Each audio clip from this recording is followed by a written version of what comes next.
ketika di dalam diri sini masih ada rasa kekurangan, nggak layak, rasa menderita, rasa cemas, bingung, kemarahan, kesedihan masih penuh di sini, gimana aliran rezeki itu mau masuk kalau wadahnya penuh?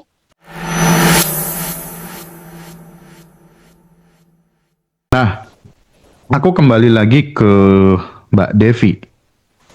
Oke, Mbak Devi, ada nggak satu hal mungkin yang ingin ditanyakan gitu ke Teh Feby gitu, barangkali terkait dengan selama ini kan dirimu udah banyak berbagi buat sahabat-sahabat, membersamai teman-teman yang sedang dalam kondisi terendah. Kan kayaknya mereka tuh pada minta nomornya Mbak Devi tuh karena memiliki problem yang sama gitu dan Mbak Devi udah berhasil melewatinya dengan bahagia gitu ya. Sudah bukan Devi yang dulu bahkan pernah mengatakan kayak terasa mengalami kelahiran yang kedua kembali Mas Hendra gitu setelah ikut acara kelas gitu. Itu gimana? Silakan mungkin bisa cerita. Mungkin ini sih untuk teman-teman yang masih putus asa ya Teh ya. Karena banyak tuh yang kayak, aduh kok aku nggak manifestasi-manifestasi ya. Aku udah itu gimana sih untuk apa ya menghilangkan rasa putus asa yang belum manifest atau apa kayak gitu. Nah, itu penting Ya, tuh. Ya. Mm-mm. iya, Kan takutnya kok 30 hari belum manifest ini 2 minggu udah manifest 1 minggu udah manifest jadi kan kadang kok jadinya down gitu kalau karena belum manifest kayak gitu. ya. Jadi gini, betul banget Mbak Devi, Mas Hendra, banyak banyak juga yang bercerita bahwa teh kenapa ya aku dari batch 13 nih belum gitu, padahal udah selesai 30 hari. Aku dari batch 15 misalnya, tapi belum manifest juga gitu. Itu gimana ya menghandle itu? Kembali lagi gini, kembali lagi sadari bahwa data ini data bagasi emosi ini kan dia berdiam di dalam tubuh kita udah lama, Mas Hendra, Mbak Devi, udah lama, udah bisa ada yang belasan tahun, ada yang puluhan tahun, bahkan ada 50-60 tahun. Dia masuk ke bawah sadar, dia menyumbat energi tubuh kita gitu, jadi sumbatan gitu. Nah, ketika manifestasi itu belum terjadi, Devi bisa kasih gambaran ke teman-teman bahwa teman-teman semua pahami ya bahwa hidup ini seperti cermin. Ketika kita bercermin, realita hidup kita itu seperti pantulan di dalam cermin. Ketika di dalam diri sini masih ada rasa kekurangan, nggak layak, rasa menderita, rasa cemas, bingung, kemarahan, kesedihan masih penuh di sini, gimana aliran rezeki itu mau masuk kalau wadahnya penuh? Itu analoginya yang bisa dikasih tahu sama mereka. Kalau seandainya wadahnya ini penuh sama cemas, marah, sakit hati yang udah bertahun-tahun tuh endapannya penuh, ini aliran rezeki mau masuk, aliran kelimpahan mau masuk, aliran solusi mau masuk, gimana cara masuknya? Ini penuh gitu. Satu-satunya cara itu adalah menyadari yang penuh ini lepasin dulu. Izinkan dilepaskan dulu gitu. Itulah sebabnya kenapa start pertama dibutuhkan sadar nafas syukur dulu di pertama. Untuk apa? Untuk menyadari, sadar nafas syukur itu untuk menyadari bahwa ada yang tanpa batas di dalam dan ada yang tanpa batas di luar. Ketika kita mulai aware menyadari, oh, aku percikan ruhnya yang tanpa batas dan berkelimpahan. Ada yang tanpa batas di dalam. Itu pelan-pelan yang penuh-penuh ini itu nanti lama-lama itu akan terurai dengan sendirinya. Dengan cara apa? Dengan cara ini udah penuh nih, udah ada sedih, cemas, bingung, khawatir. Izinkan kamu sadari ini ada, lalu izinkan diterima. Oh iya, aku punya luka, izinkan diterima. Oh iya, aku korban dari pelecehan seksual misal, izinkan diterima. Oh iya, aku korban pengkhianatan cinta pasanganku, izinkan diterima. Di titik kamu sadar untuk menerima, dia akan terurai, Mbak Dev. dia akan terurai sendiri tuh. Kalau kayak es batu tuh meleleh sendiri tuh. Kayak es batu dimasukin ke air, cuk, dia terurai tuh. Sep. Otomatis wadah yang penuh ini lama-lama dia surut, dia melebur ke cinta tanpa batas. Nah, di titik dia melebur inilah manifestasi jalan keluar mulai datang. Gitu. Hanya dengan membuka kesadaran itu, pelan-pelan memang. Gitu, Mbak. Oke. Memang semua butuh proses ya Teh ya intinya. Jadi kalau memang belum ada, mungkin ada yang teman-teman aku udah ini nih aku udah ikut dari kelas ini kok aku belum manifestasi bla bla bla. Memang semua orang punya waktu sendiri-sendiri ya Teh ya. Yang menentukan memang bagaimana kita ngolah di dalam gitu ya Teh ya. Aku sedikit menambahkan ya, Mbak Dev ya. Mm. Dari pengalamanku mengamati berbagai macam jenis kelas gitu ya, mulai dari aku yang ikut sendiri dari waktu dulu zaman kuliah itu kan aku seneng banget ya sama kelas-kelas motivasi gitu ya. Itu pokoknya pokoknya gila banget lah ya, aku bener-bener menghabiskan banyak waktu ke situ gitu.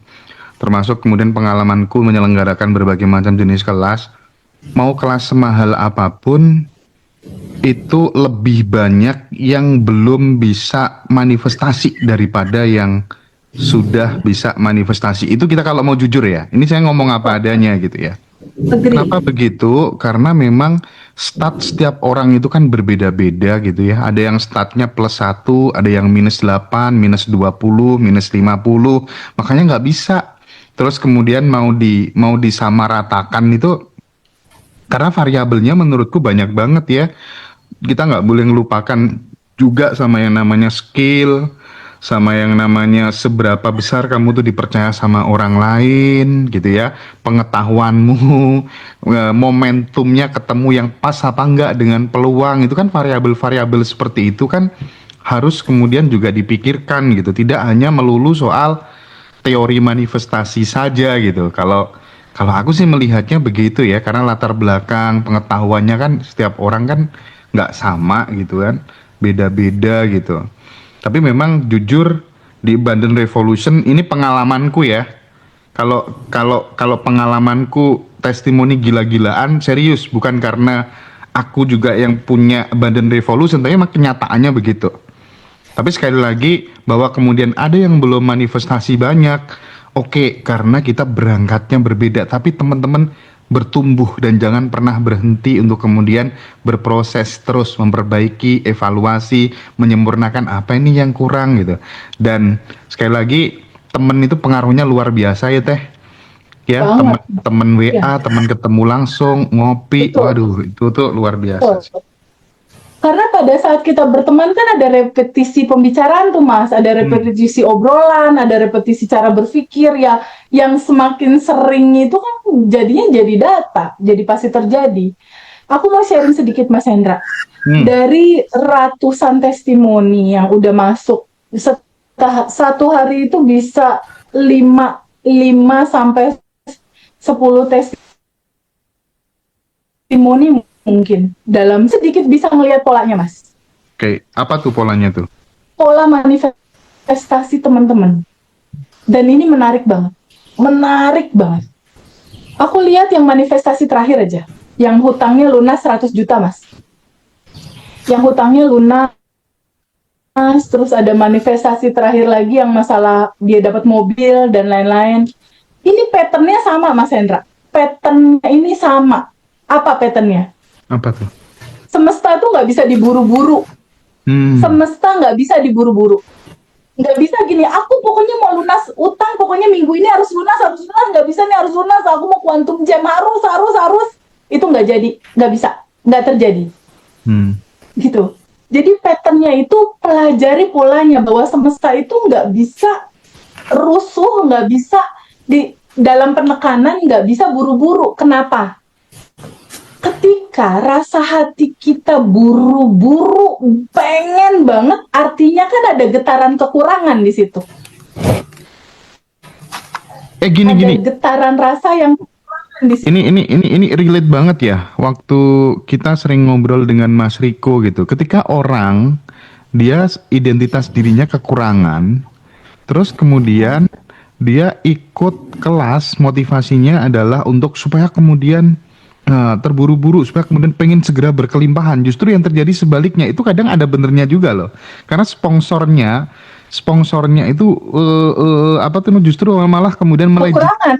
kekurangan dia gitu.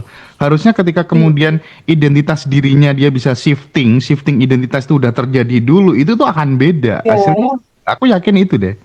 Iya nggak sih? Mas, agree. Aku tuh Mas ya, setiap ada temen report nih, TVB aku mau testimoni, aku pelajari ya. Oh dia dulu gimana sih awal curhatnya, kan selalu ada historis tuh di WhatsApp. Oh awal curhat gini, oh dia begini, oh apa nih manifestasinya, terus apa yang dia lakukan, terus mindset dia gimana meraih ini. Itu hampir rata Mas Hendra, Hmm. rata hampir seperti mirip Bu Ira. Yang terakhir 100 juta itu lunas dan dia dapat 130 juta kalau nggak salah. Itu ceritanya hampir mirip. Miripnya itu adalah dia benar-benar percaya bahwa aku terbuka, bahwa aku adalah percikannya yang semuanya udah tanpa batas dan berkelimpahan. Aku percaya itu.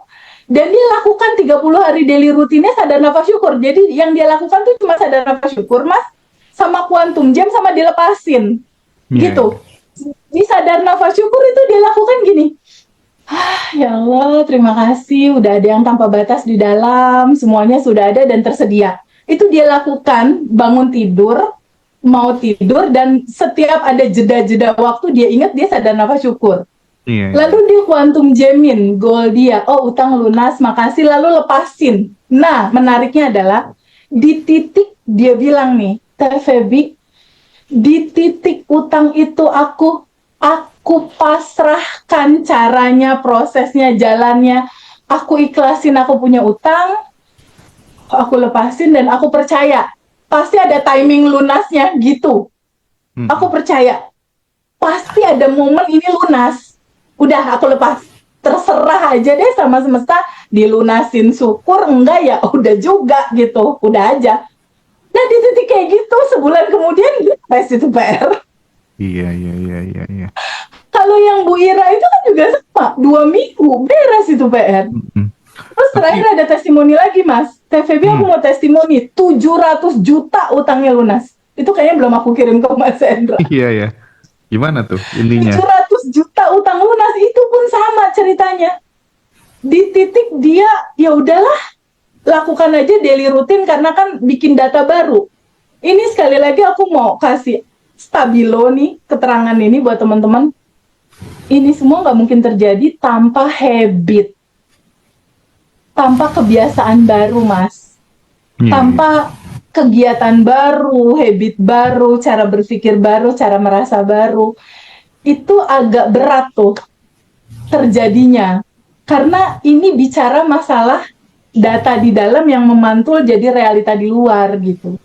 Jadi Iya, pada tapi- saat ini dibantu pakai alat bantu daily rutin, itu menolong gitu Mas Hendra. Tapi gini ya Teh, tapi bagaimanapun juga seselaras apapun juga diri kita dengan semesta, terkadang memang ya kita nggak bisa ngatur semesta dengan seenak kita sendiri, itu jujur kita nggak bisa sih.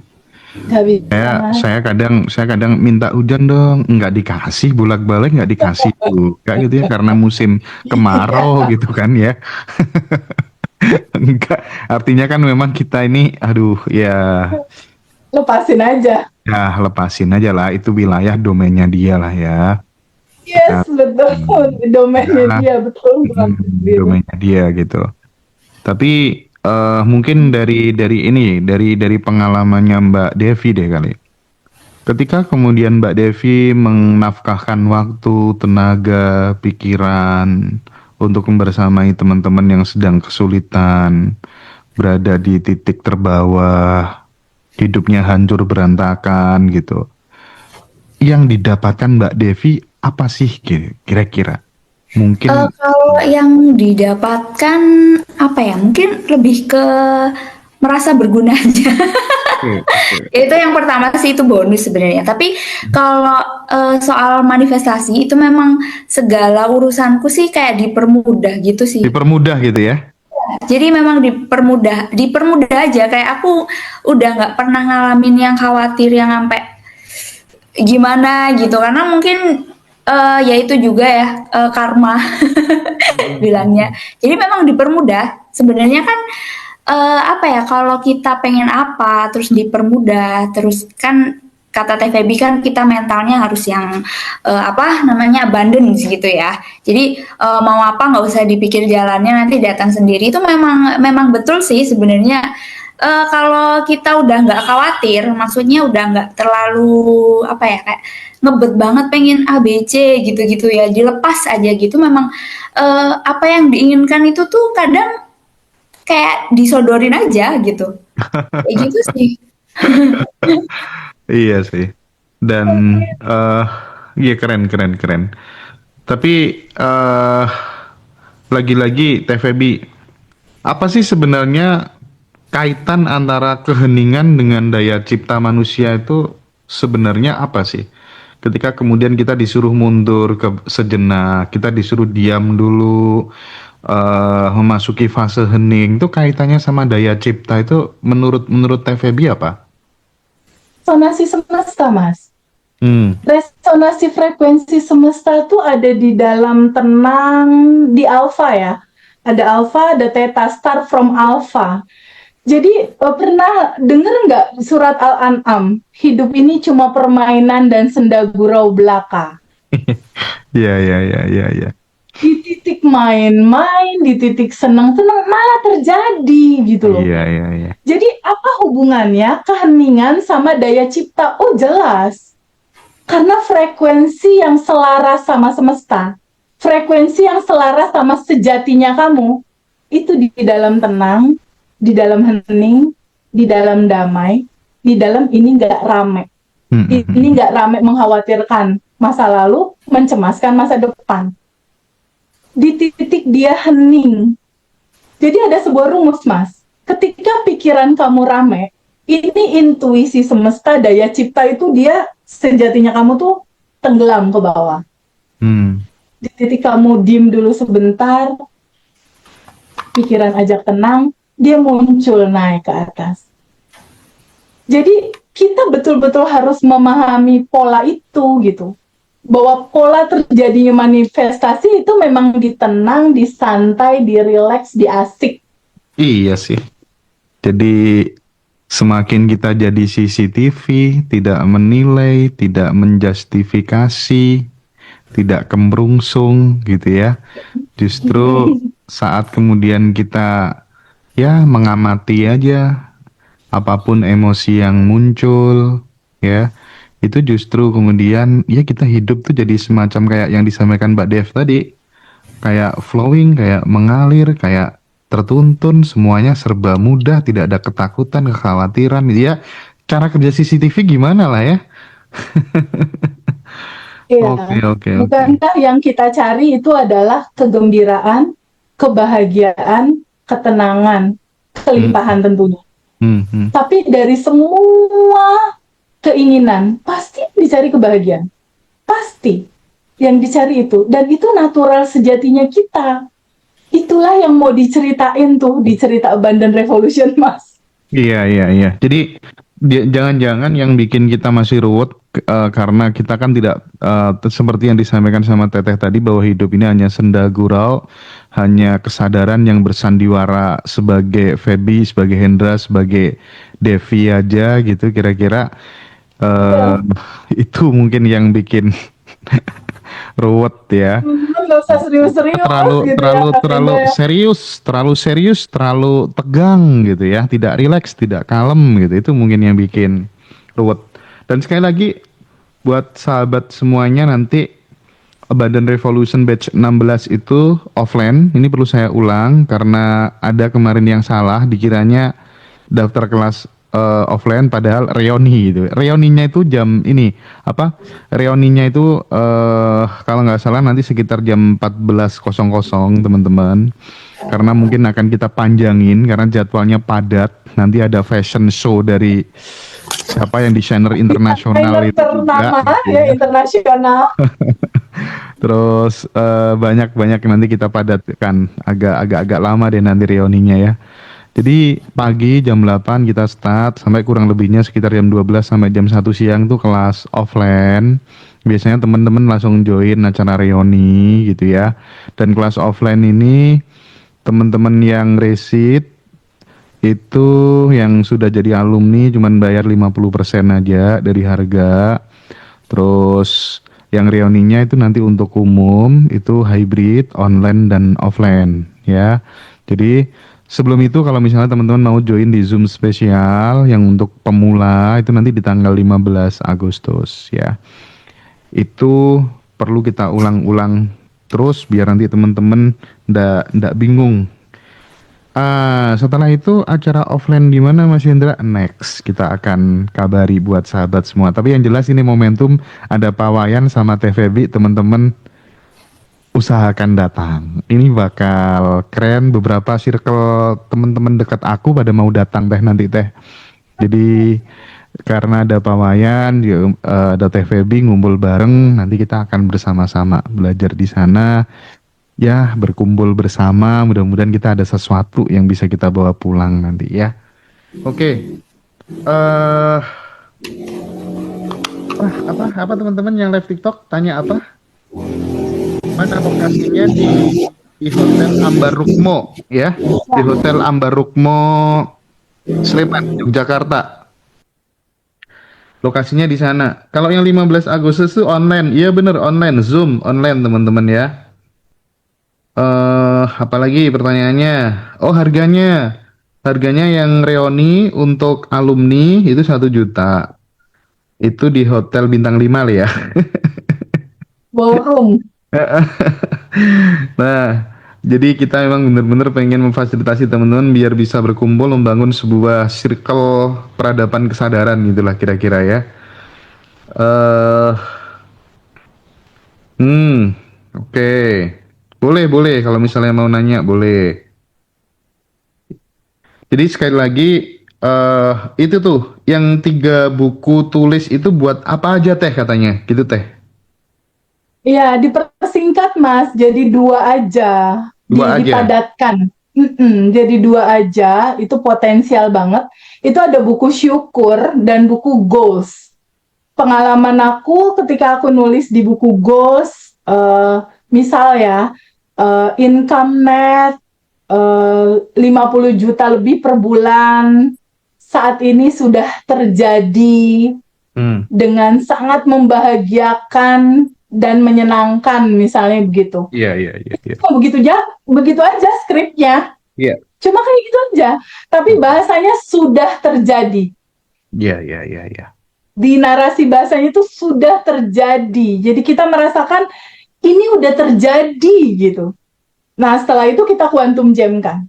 Malam harinya atau pagi hari di kondisi alfa ya, di kondisi nyaman, enak, tenang gitu. Pokoknya diulang-ulang ya teman-teman ya.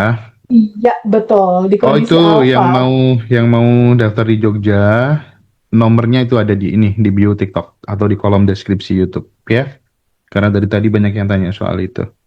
Oke, silakan di Quantum Jam dulu yang mau hadir di Ambar Rukmo, Yogyakarta, bisa offline, bisa online.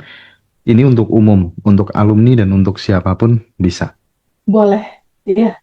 Kayaknya cukup deh ya teman-teman. Terima kasih banyak yang Siap. sudah hadir sampai sore hari ini, sampai detik ini. Iya. FEB, Udah lama sih kita nggak ngobrol. Aku iya nanti sih. umroh dulu ya. Jadi kita Tanggal ketemu berapa lagi umroh? nanti. Umroh Aku tanggal berapa? Senin aku berangkat tanggal 28, tapi udah prepare dari 27 tentunya. Lalu sampai sini lagi udah free di tanggal 6 Agustus udah sampai sini. Iya, aku sebenarnya juga mau umroh tapi kejauhan ke sana. Nanti kalau ada yang deket-deket aja lah. Boleh. Aman-aman, yang penting happy.